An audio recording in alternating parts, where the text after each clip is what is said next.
কেউ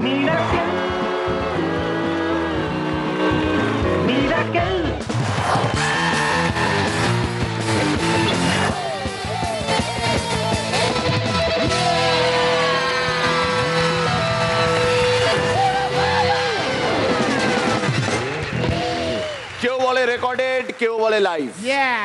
কেউ বলে রেকর্ডেড, কেউ বলে লাইভ। ওসব জানি না বাবা, আমাদের এপিসোড 135।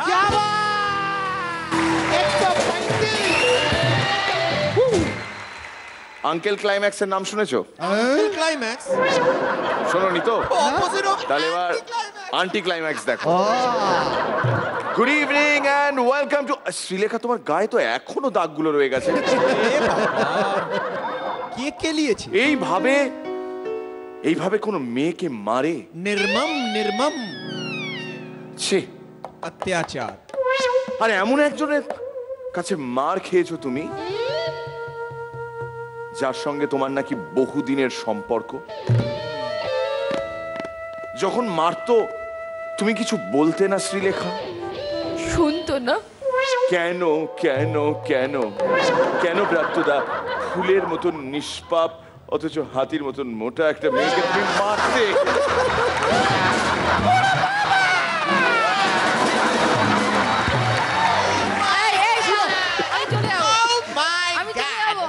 না না না না শ্রীলেখা, এটা তুমি করতে পারো না। আমি উঠে যাব এই কথাটা তুমি বলতে পারো না। এইটা আজকে ব্রাত্যদাকে আমরাই শিখিয়ে দিয়েছি। ব্রাত্যদা মাঝে মধ্যেই আমাদের কথা শুনে বলবে এই আমি উঠে যাবো। আমি কি পার্সোনাল প্রপার্টি নাকি মিরাকেলের যে এই অপমানগুলো সহ্য করব? আচ্ছা, আমি আমার শব্দগুলোকে ফেরত নিচ্ছি।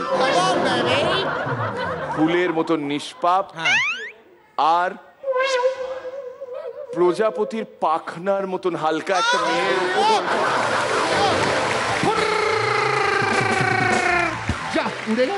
থাকছে কথা হবে যথা।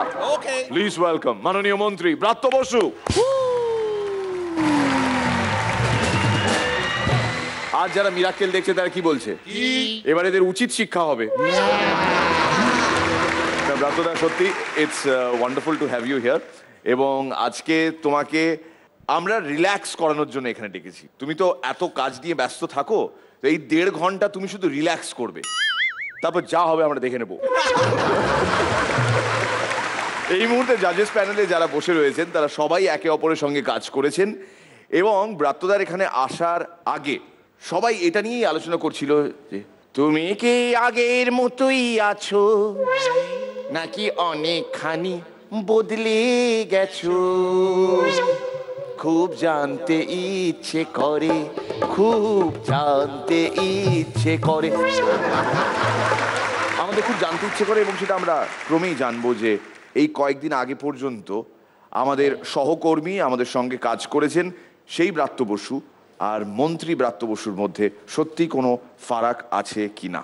পার্থক্যটা বলা যায় তখন যদি মীরের পাশে জাফর বসে, এখন তো মদন বসেছে, ওইরকমই পার্থক্য। বাহ, তুমি তো একবারে মিত্রের মতো কথা বললে। শীত দাঁড়াটা যা এই হয়ে রয়েছে তাকে রজদাব দত্ত বলে। ব্রাত্যদার খুব ক্লোজ, খুব ঘনিষ্ঠ শ্রীলেখা মিত্র, পরাণ বন্দ্যোপাধ্যায়,